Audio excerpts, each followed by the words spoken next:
Ladies and gentlemen, boys and girls, children of all ages, welcome to World of Wrestling.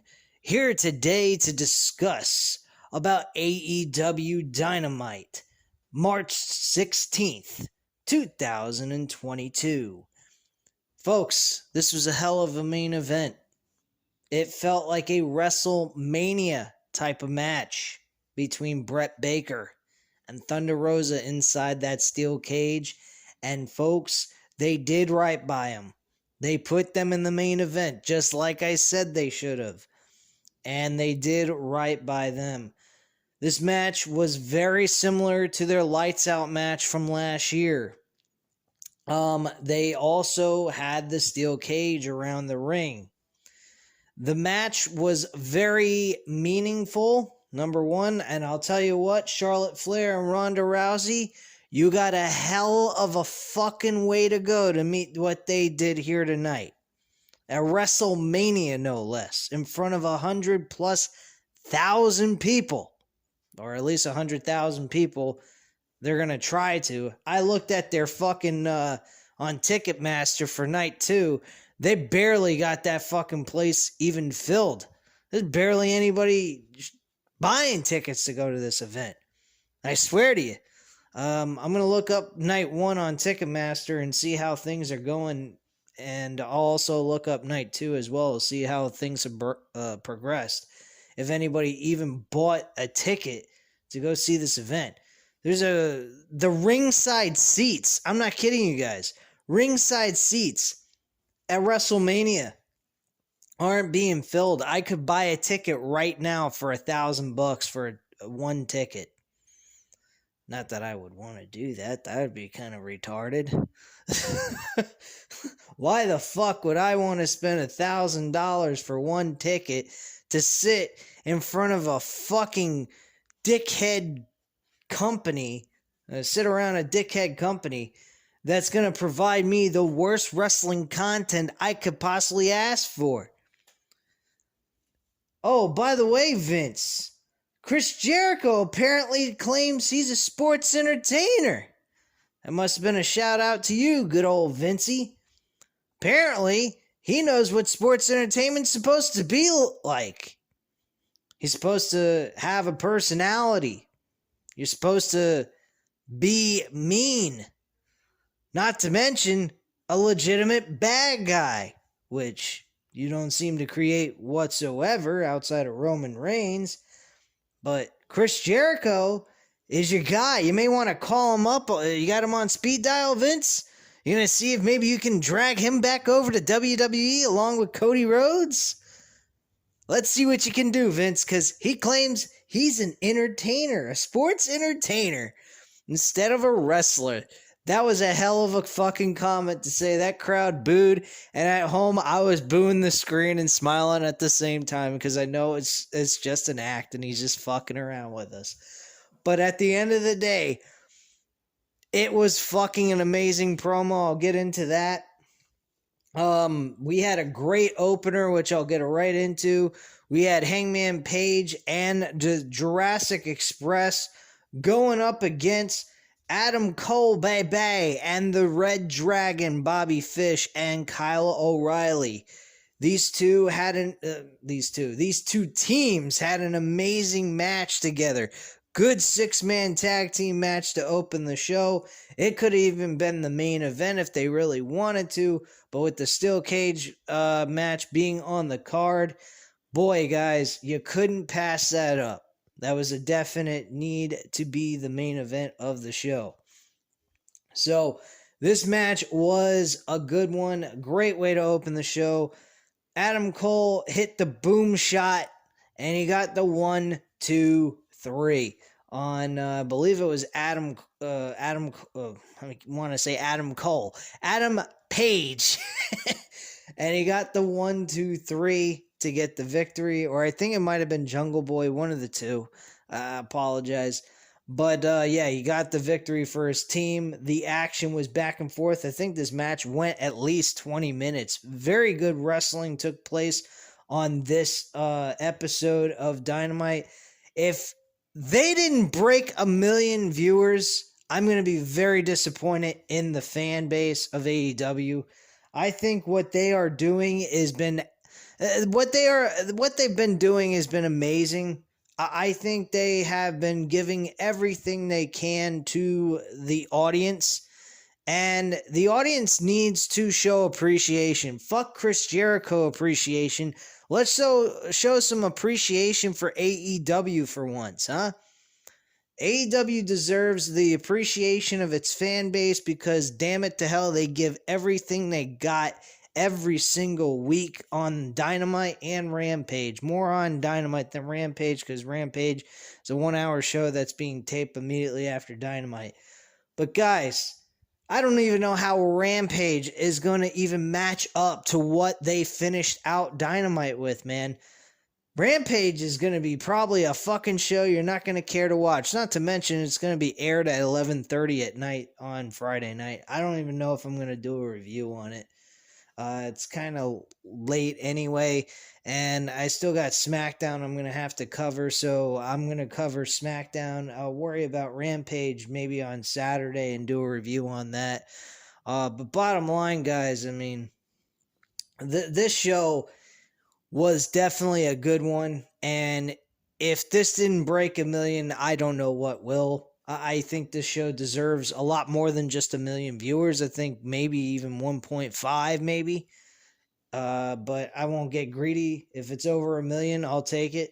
But if it's under 1 million, I'm going to be really disappointed in the fan base of AEW, man, because they are doing everything they can to entertain us. They are providing us great wrestling. They are providing us entertainment. And they're just doing everything WWE is not doing. And WWE is getting higher ratings than AEW are. And I'm very disappointed in that because I think AEW is a far better, superior product. So immediately after that, we had Keith Lee doing a backstage interview along with Will Hobbs and Ricky Starks. So Keith Lee will be having a match. I believe it's against Will Hobbs, I believe. I'm not sure. Give me one moment. Apologies. It's actually Max Caster that Keith Lee will be facing on Rampage this coming Friday. I got to admit, I don't think that Keith Lee is very concerned about being in the main event scene yet, or even being on the main card of everything. I think he's just taking his time. I think he's getting his feet wet, and I think he's just going to work with the lower end performers for a little while and then work his way up to the top. And by maybe next year, we should see him within the mid card to main event scene or at least in a very good rivalry with someone in the show. So yeah, Max Caster is the next opponent for Keith Lee. I can imagine Keith Lee is going to pick up the victory with no problem with that. Will Hobbs and Keith Lee, though, is a match I would be really, really interested in watching. I would even build that towards a pay-per-view card. Build that towards Double or Nothing. Personally, I think that would be the best option for Keith Lee on the Double or Nothing pay-per-view card. I think Will Hobbs would benefit from it, and so would Keith Lee. That's just my viewpoint on that. Let me know what you guys think in the comments down below about that one. The next match, though, on the card was Wheeler Yuta and Chuck Taylor against Bryan Danielson and Jon Moxley, with William Regal being their manager. William Regal was actually in commentary with Tony Schiavone, Jim Ross, and Excalibur.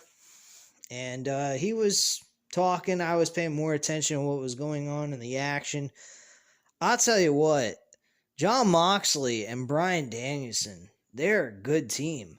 They got a lot of chemistry. One's a technical wrestler, the other one's a fucking brawling crazy son of a bitch. And I gotta say, I think that they're both good workers together. I could imagine them maybe winning tag team gold, which is kind of odd to put them in that kind of aspect, because I never imagined either one of those two teaming together and becoming tag team champions. But in this situation, I think they might benefit being as tag team champions. I mean, do I see them becoming tag team champions? Probably not. I don't know what they're doing at this point. I guess they're trying to rack up some wins to earn the right to challenge for the tag team titles. Winning it, I'm not sure. They could possibly challenge for the tag team titles against Jurassic Express. They could have Moxley and Bryan Danielson go up against the Hardys, which, by the way, they were debuted on this episode of Dynamite against Private Party. That was the co-main event of the evening, second to last to the main event. And tell you what, Hardy Boys didn't look too bad in their match against Private Party. Private Party gave them a hell of a match. I'll get into that in just a bit. But yeah, I mean, we could always see Jon Moxley and Bryan Danielson against the Hardy Boys, maybe crowning a number one contender, possibly. I don't know. I think that might be a little too soon, with the Hardy Boys becoming the number one contenders for the tag team titles. But who knows? You never know.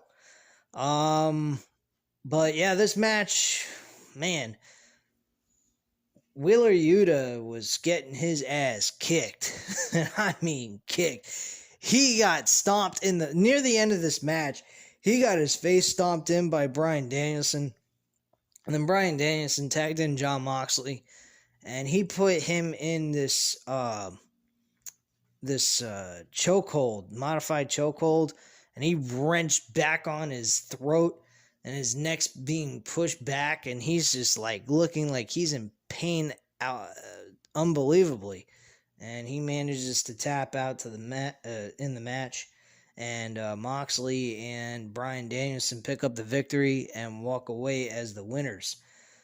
After the match, Wheeler Yuta was looking to be he wanted to be part of the group. William Regal looked at him and slapped him right in the fucking face after he was trying to go for a handshake. And I guess apparently he didn't pass whatever he was trying to pass to get his initiation to be part of the group. But yeah, William Regal said, not right now. I kind of heard him say that. He says, not right now, sunshine, so get lost and whatever. So apparently Wheeler Yuta really wants to be part of this group, but nothing came of it in this match. Do I see Wheeler Yuta eventually being part of the Bryan Danielson, Jon Moxley storyline? Maybe. If they keep pushing this narrative and trying to have Wheeler Yuta trying to find ways to get into the group, that's a possibility. Would I pick him as that person? No, I wouldn't. I honestly would not utilize him in this scenario. I'd try to get a guy like a Darby Allin. Maybe you have Darby Allin's got Sting, so really he doesn't need to join with them, so that wouldn't make much sense unless Sting was with him, which I don't know why Sting would need to be there. That would kind of leave Sting with no role on the show, which is not what they're trying to do. But yeah, I mean, there's some things that was interesting. I don't know who they're going to recruit for their group, but it should be interesting who actually joins this team. Um, Following that, we had the Jericho Appreciation Society show up. This was actually interesting. Made this segment intriguing to me was the fact of Jericho saying that they are sports entertainers. Again, as I said earlier in this video, that Jericho said he's a sports entertainer. Now, that's kind of a shot, I think, at WWE in a sense, because what they were doing here tonight was being a sports entertainer. They were actually entertaining people with their personality, their heel-like tactics, their no care in the world of what people thought of them, being pricks to the audience. Not smiling. They were actually, serious. They were wanting to show the audience that they were serious about what they were cutting in the middle of the ring in this segment. And I thought it was beautiful. I'm not too fond of Matt Lee and Jeff Parker, which is 2.0's real names. They are officially going by their real names with a slight touch of a nickname along with their real names, which I'm not going to even call them that. But they are Jeff Parker and Matt Lee. And these two guys I'm not too fond of. I wasn't too fond of in NXT when they were called Everrise. I think their promo here was actually good. They were kissing a lot of ass to Chris Jericho, I got to admit. But they really were cutting a decent promo, and they came across the way they should have in WWE. But like always, WWE makes their performers, or their so-called sports entertainers, come across looking like fucking idiots, which is normally what they do, because they're not really in it to win it. I've said this countless times. This is why AEW exists. If it wasn't for the fact WWE didn't do the things that they do, there wouldn't be any need for AEW to be around. There would be Young Bucks and Kenny Omegas and Bryan Danielson's and Jon Moxley's, those two guys still remaining with the company, and other people. Adam Cole and Kyle O'Reilly and Bobby Fish, and the list goes on and on and on. They would have had an amazing roster. AEW would have been crushed if they would have utilized the guys they released from the NXT realm. If they would have moved them up to the main roster and kept them exactly the way they were in NXT, and just rebuild more with the NXT roster with a Braun Breaker and other guys, they'd be fine. But unfortunately, they don't do that. That is not what they do. If anything, they continue to make their performers look like shit, even when you think they're trying to build them up anyway. Especially a Braun Breaker, who supposedly needs to smile more.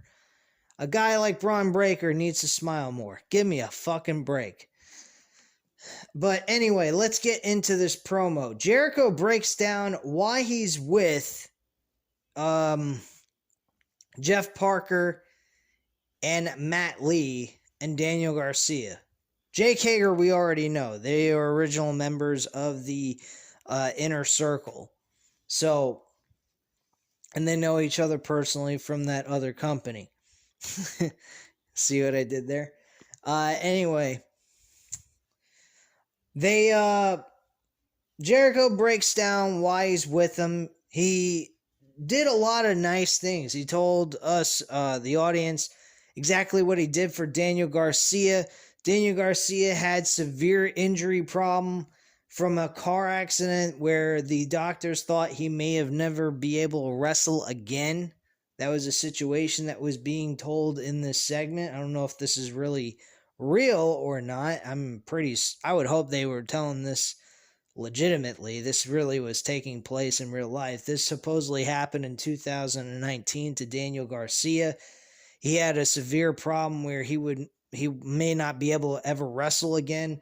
So, and Jericho invested a lot of money. With his own money, he said, he invested money into helping this kid get rehabbed as soon as possible, help him get back on his feet, and then brought him into AEW.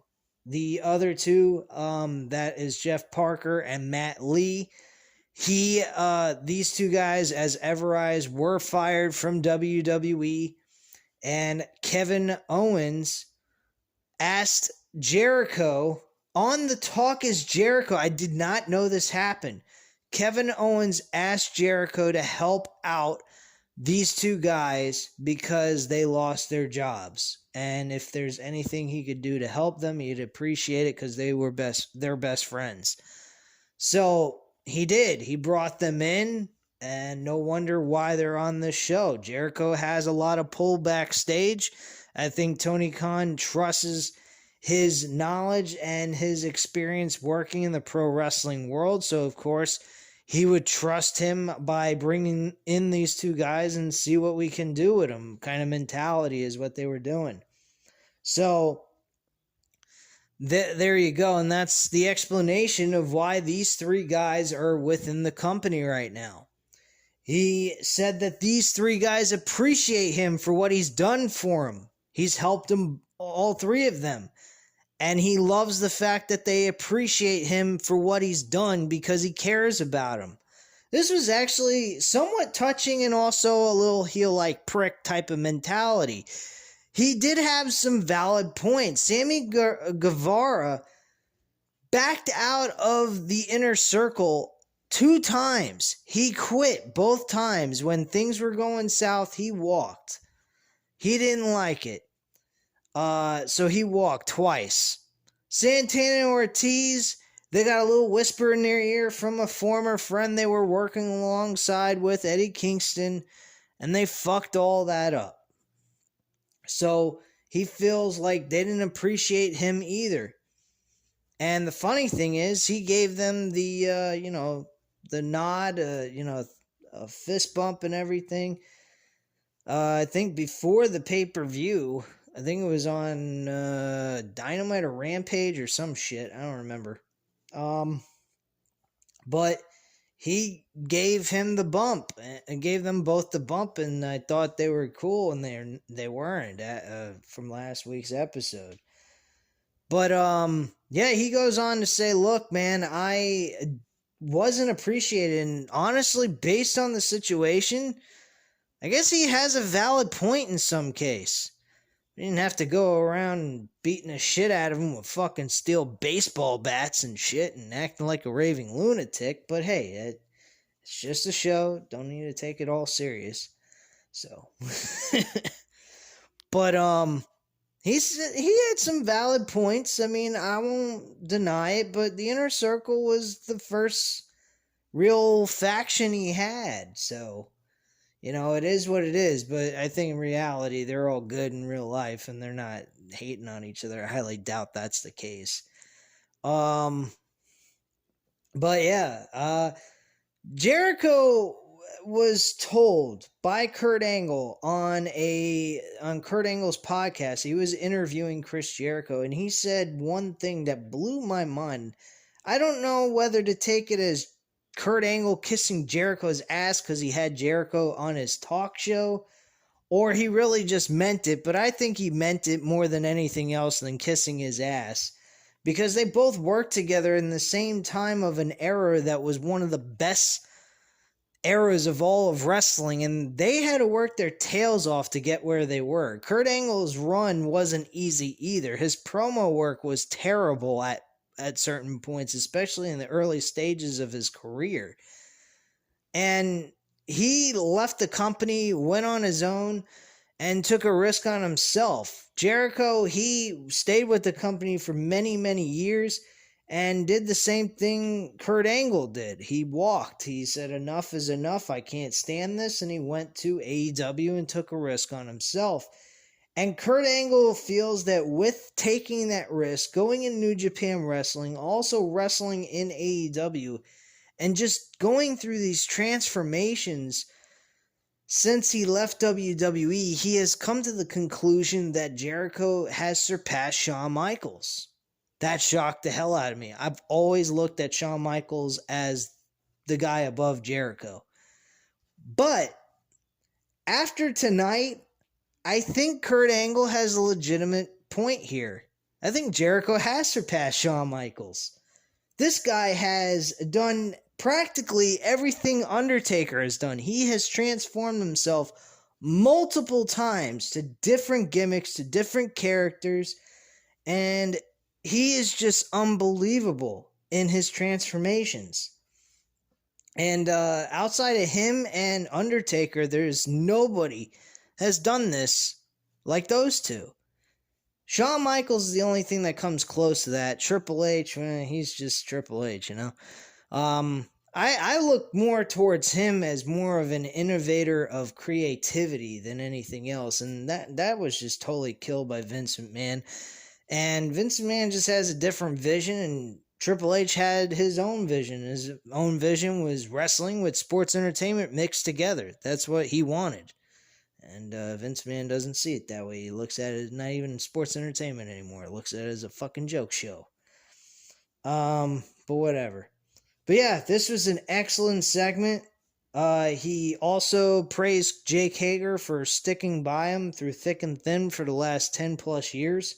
Since 2010, they've been best friends. And he really respects him. And I thought this was great. I thought this was excellent. The fans were booing him with the sports entertainment slogan that he used for himself and everyone else in the group. Everyone else claimed to be a sports entertainer as well.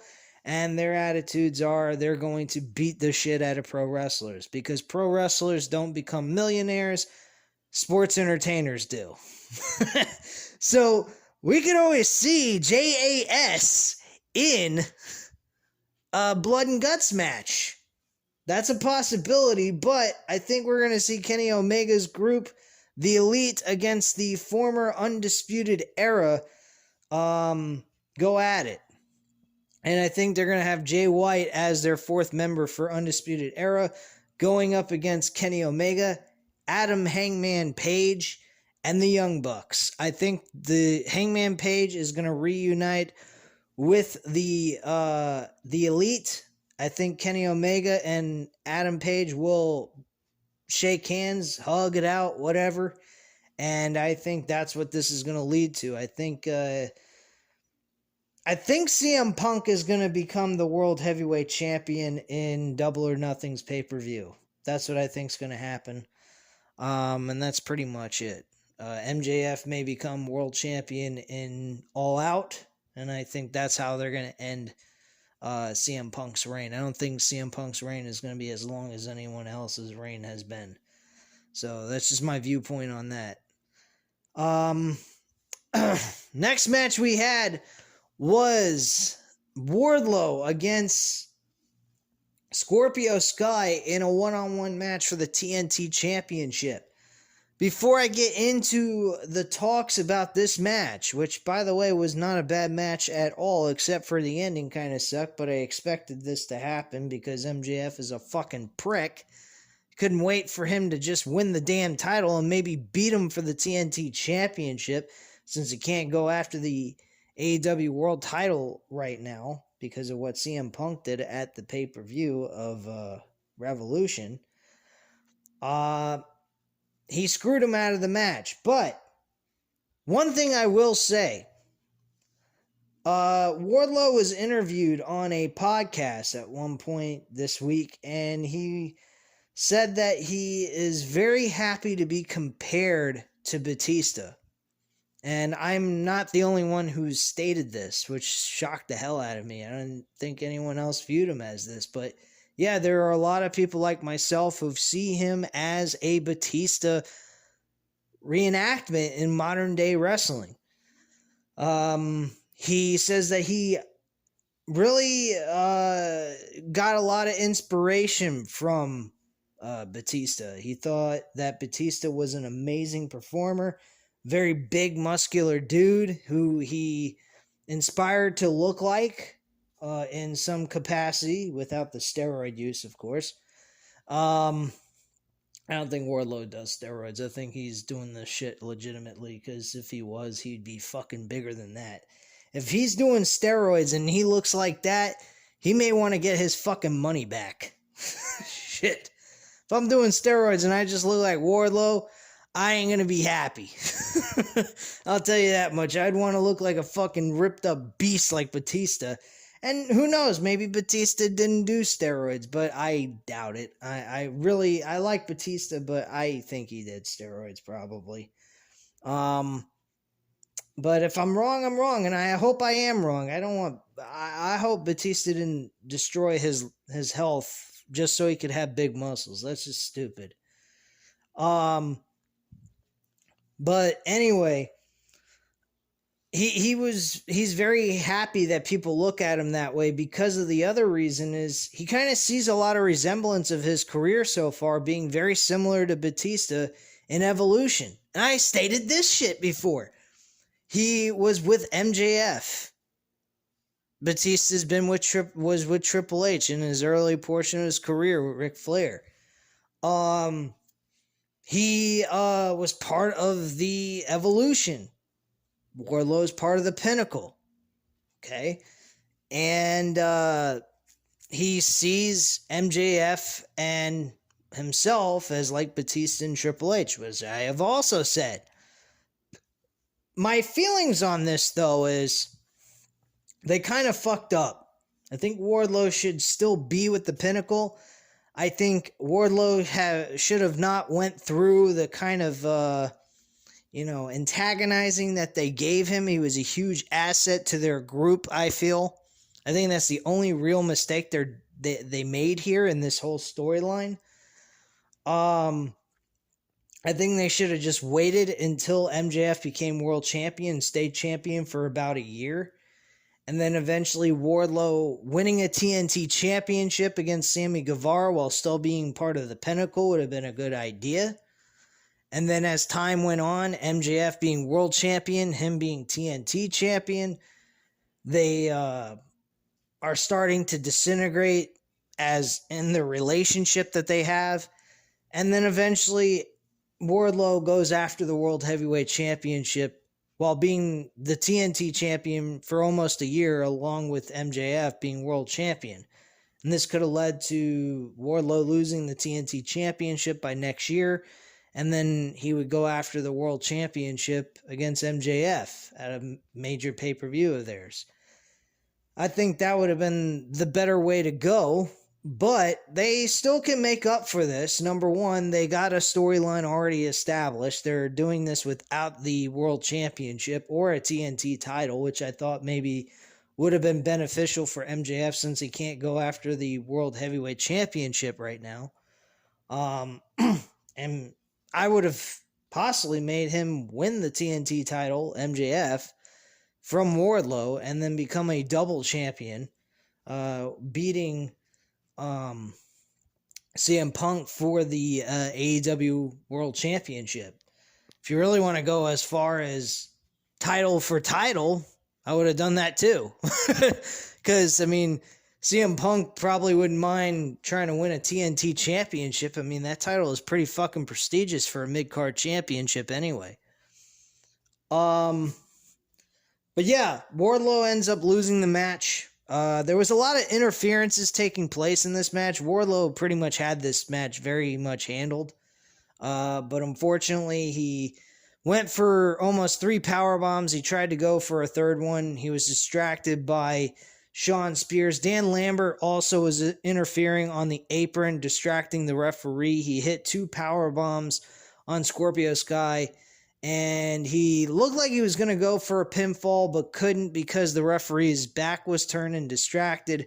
So he tried to hit Dan Lambert off the apron. He just came off the apron completely because he wanted nothing to do with Wardlow anyway. And then he tries to powerbomb him, Scorpio Sky, onto the apron, but was distracted by this America's Top Team MMA fighter. I don't know his name, along with Paige Van Yent, making out in front of Wardlow, which I found absolutely fucking ridiculous. I didn't find anything remotely needed in that situation, but whatever. And Wardlow just got distracted after a while, and then Shawn Spears came down. He got distracted by him, and then all of a sudden, MJF shows up out of nowhere with the referee distracted by, I believe, Scorpio Sky, and he ends up throwing Wardlow into the steel post, ultimately making him have this concussion-type situation.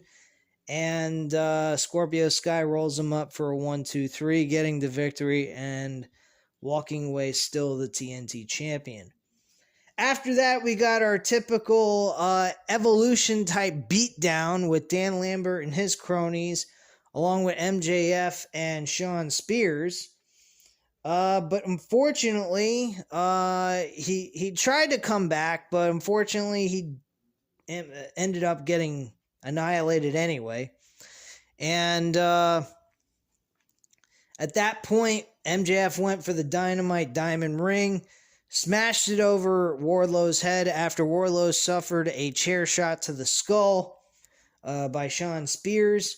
And he stood tall in the middle of the ring with the Dynamite Diamond Ring on his finger and just posing on top of the turnbuckle and smiling while he had a course of booze rain upon him.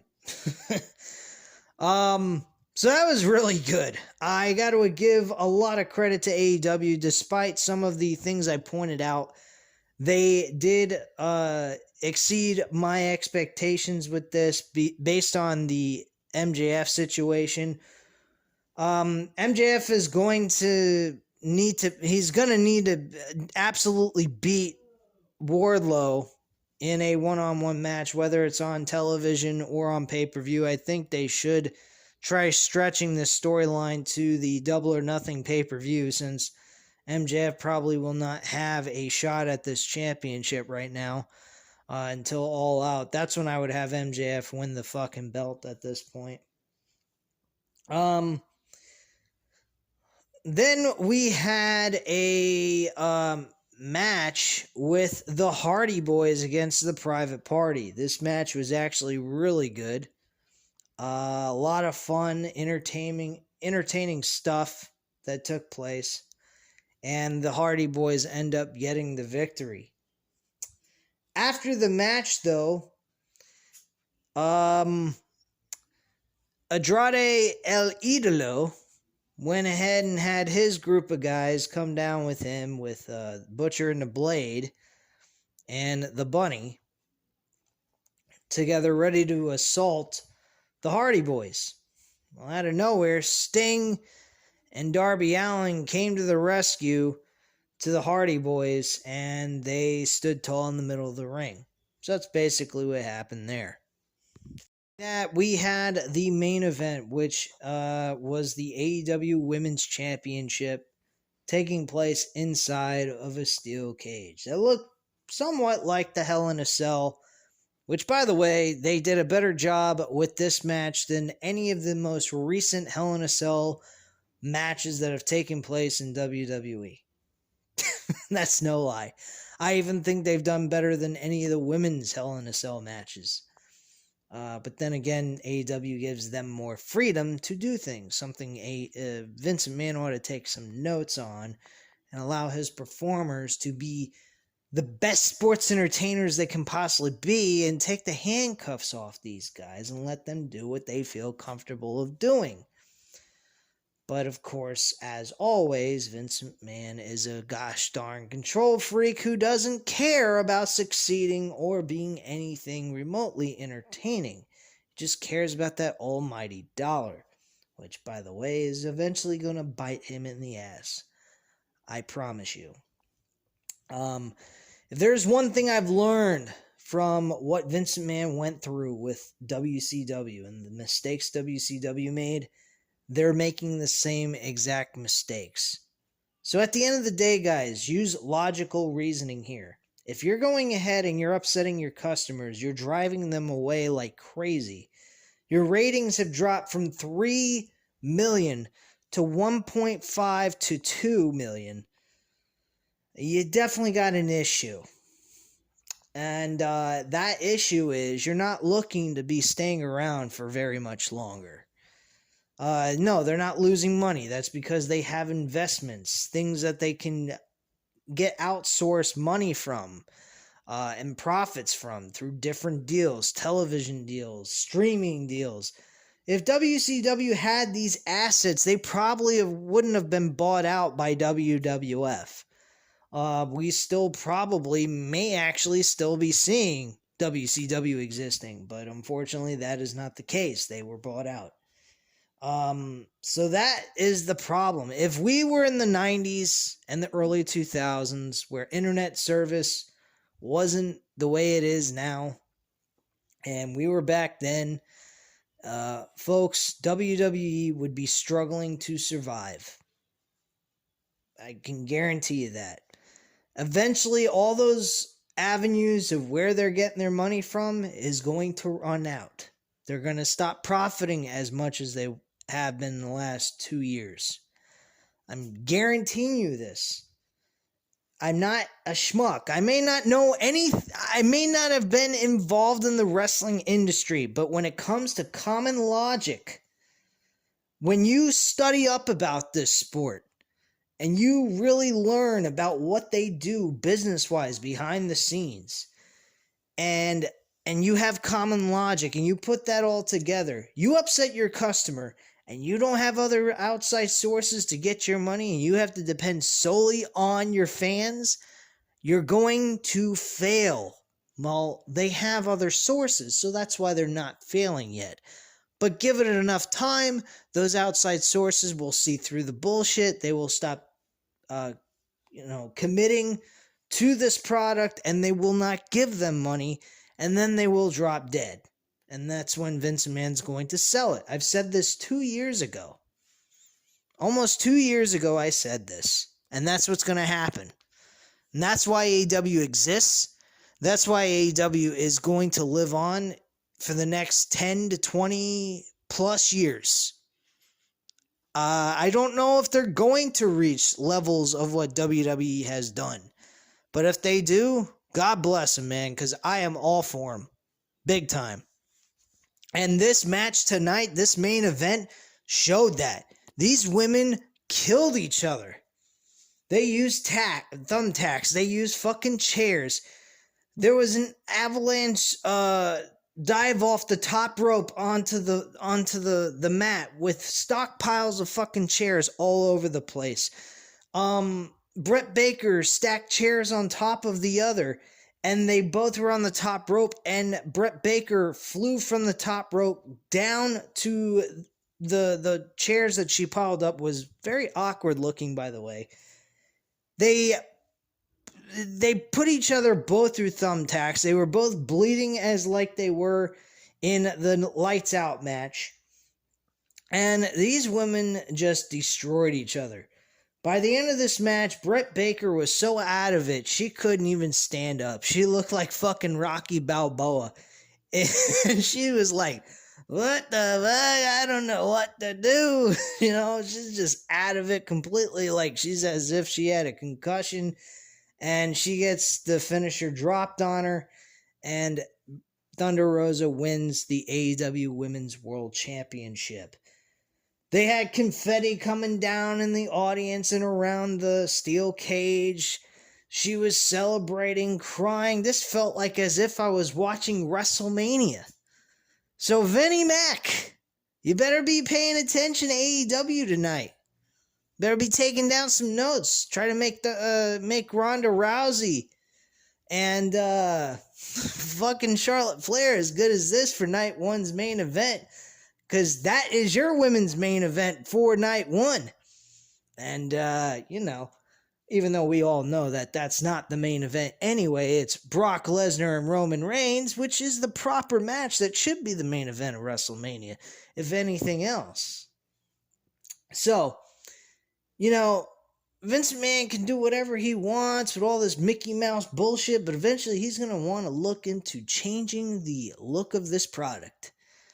Or he can just get lost, sell it off to somebody who actually care. Maybe sell it to Tony Khan even. Tony Khan will be able to take whatever talent he can afford to take after buying it out, but I think that would make him go broke probably.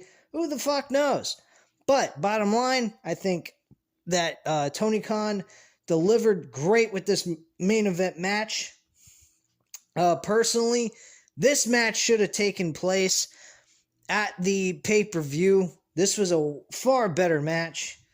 But then again, who cares? This had its own standalone match, main event type feel to it, and it worked out great for AEW. Hopefully it got them a ton of fucking viewers for this episode. I hope that a lot of fans tuned in for it because it was a hell of a fucking show. Good wrestling, some decent promo work being done, and I gotta say, I'm extremely excited for AEW's future.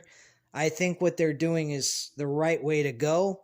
I think they can lay off on bringing in more talent. I think that needs to stop for right now. Worry about what they got, and then move forward from there, and that's it, and they're good. But at this time, guys, that's all I have to say.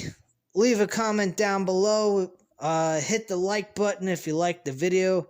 Of course, I'll answer you back after you leave the comment, as I always do. And subscribe to the channel if you're not already subscribed. And I thank you guys very much for watching. Have a great night, guys. Bye.